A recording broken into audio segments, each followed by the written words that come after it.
Will, we'll start with the latest news, the departure of Andy Wigan and Craig Peed. Must be quite a tough one to take as a squad. Yeah, obviously we've only just come in this morning off the back of the news yesterday. I think, first of all, I think it's not ideal that two honest, hard-working, genuine lads have lost a job.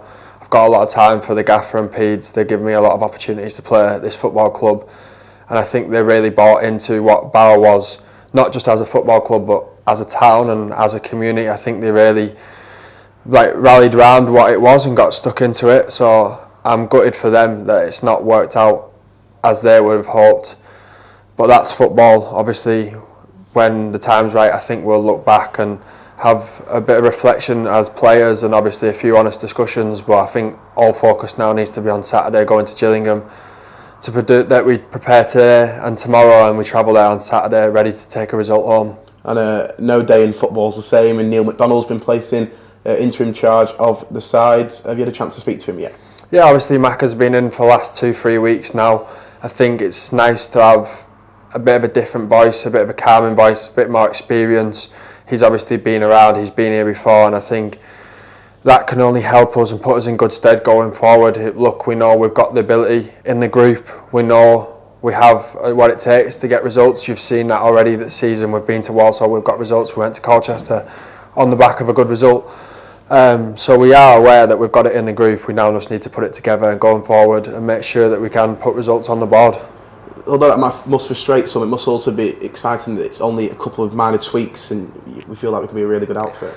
Yeah, look, I don't think we've put a complete performance in yet this season. I think we've had spells where we've probably played well for half an hour to 45 minutes, and we need to be better than that, really. I think there's a lot of responsibility on the 11 that play week in, week out to put more of a performance in. It doesn't have to be a full 90 minutes, you can't control a full game. However, I think the 30 minutes to 45 needs to be starting to push 60, 70 minute performances to make sure that we do come away with what we deserve. And for yourself personally, as a spell out the side, recovering from concussion against Bromley, backing against Wigan, it must have been a really good one to get back into. Yeah, obviously it's frustrating having to follow the whole concussion protocol, but I was ready to go back last week. I enjoyed playing again last week. Obviously played again Tuesday night. Feel like the first goal was maybe a little bit soft. I should probably have done better with that. But obviously it's a learning curve. I'll be back out training today and tomorrow, making sure I can put it right on Saturday. And a very long trip this weekend to Gillingham, one of the longest of the season. But a chance to go fresh, new chapter and ready to get at it again? Yeah, of course. I think we relish going to these kind of places where we take a good support. A lot of London Barrow fans make the trip over. I think we relish it, and I think we go there off the back of a new opportunity, a new challenge, and the only aim can be 3 points, and we can start building on this over a busy Christmas period. Cheers, Will. No worries, thank you.